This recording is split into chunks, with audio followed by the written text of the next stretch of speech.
అమ్మ కొడుకులు ఇద్దరు కలిసి చేయిలు మతం పెట్టేస్తున్నారు. రాజ్యసభలో చేయిలు మతం పెట్టేశారు. రాజ్యసభలో ఖాళీ ఏమీ లేదు. అలాగే లోకేష్ వచ్చి ఆయన చేయిలు మతం పెట్టేశాడు. ఇవాళ పాపం వారి సతీమణి ఎన్టీ రామారావు గారి కుమార్తె వచ్చి చంద్రబాబు నాయుడు గారిని రెస్ట్ తీసుకోమంటుంది. విన్నారా?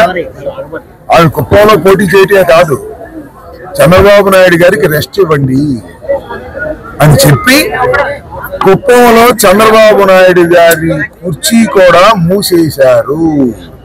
ఇది చాలా స్పష్టమవుతున్నది. నేను ఒకటి మనవి చేస్తా. నిన్నే ఎక్కడో జగన్మోహన్ రెడ్డి గారు చంద్రబాబు నాయుడు గారిని వృద్ధుడు ముసలోడు అన్నా అంట. దానికి ఎంత కోపం వచ్చింది లోకేష్ బాబుకి?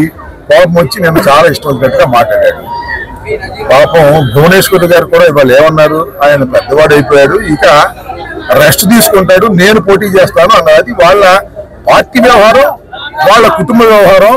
మొత్తం ఇద్దరికి రెస్ట్ ఇచ్చి, ఎవరికి బాబు కొడుకులకి ఇద్దరికి రెస్ట్ ఇచ్చి నందమూరి తారక రామారావు గారు కుమార్తె కుప్పంలో పోటీ చేయమని ఎవరు పోటీ చేసినా శ్రీమద్ రమారమణ గోవిందే.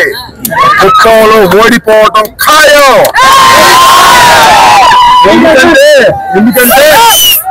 ఎందుకంటే కుప్పానికి చంద్రబాబు నాయుడు గారు 35 సంవత్సరాలు అంటే 30 సంవత్సరాలు లేదు, సుదీర్ఘ కాలం శాసనసభ్యుడిగా పోటీ చేసి గెలుపొందినా కుప్పానికి నీళ్ళు ఇవ్వలేదు.